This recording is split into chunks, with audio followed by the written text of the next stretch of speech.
Welcome to this fiction brain masterclass on brainstorming. Here is a big question. When you sit down to brainstorm, what are you actually trying to do? Most writers will say, generate ideas. Some will say, get unstuck. A few will say, figure out what happens next. And all of those answers are honest, but none of them name the thing itself. Brainstorming, for a fiction writer, is not idea generation. It is structured exploration of possibilities. Those two things feel similar. They are not. Idea generation is a volume game. Throw enough at the wall, see what sticks. It produces noise with occasional signal buried inside it. Structured exploration is something different. It is a writer performing a specific cognitive task with a specific tool aimed at a specific problem.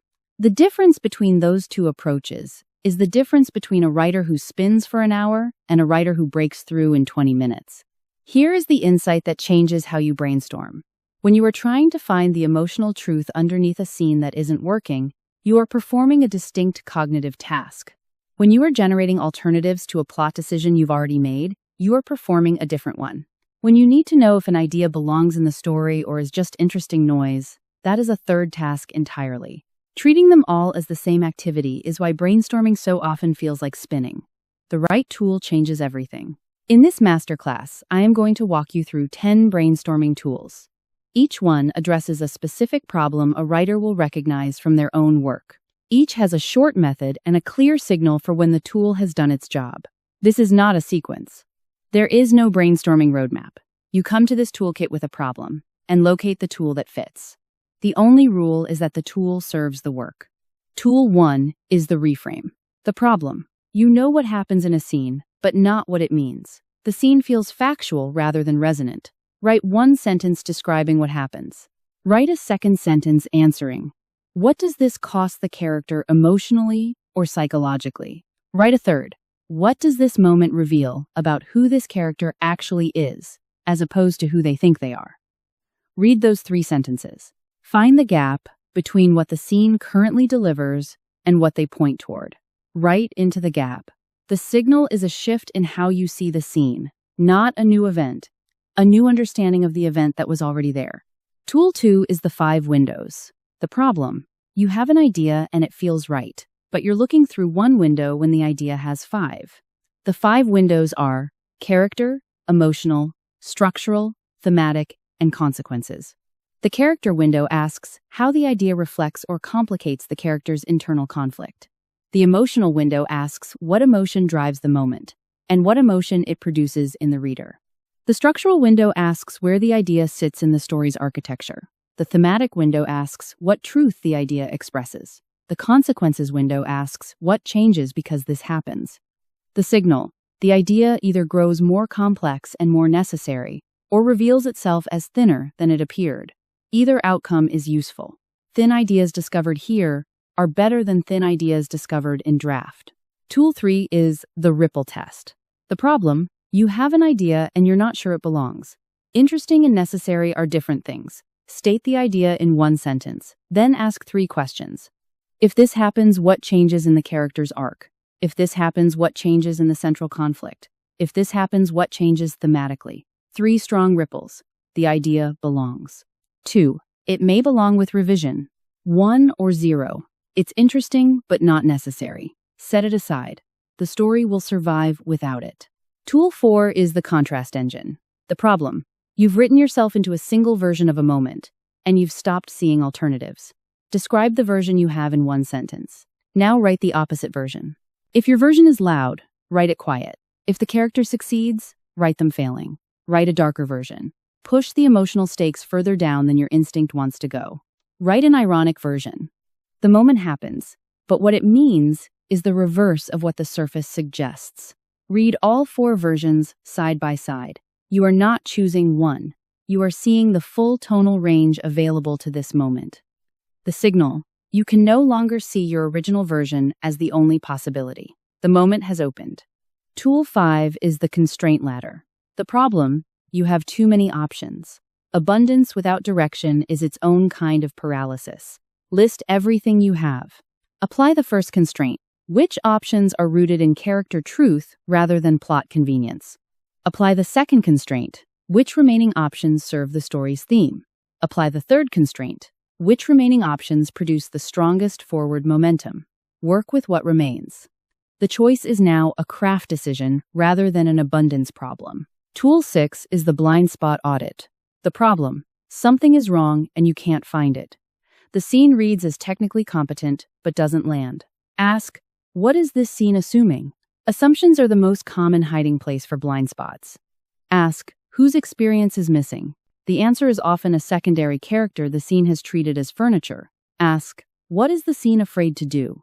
Identify the moment of highest potential and ask whether the prose pulls back from it. It usually does. The signal is discomfort. A genuine blind spot, when found, produces the recognition that you were avoiding something the story needed. Tool 7 is the character interior. The problem: the plot is moving but the story feels mechanical. What's missing is usually the human truth underneath the event. Identify the event at the center of the scene. Ask, what is the character afraid this event means? Ask, what emotional memory does this moment activate? Ask, how does the character's central flaw shape their interpretation of what's happening? The flaw is not decoration. In moments of pressure, it is the lens through which everything is seen. Now write the scene again from inside that interior. The events don't change.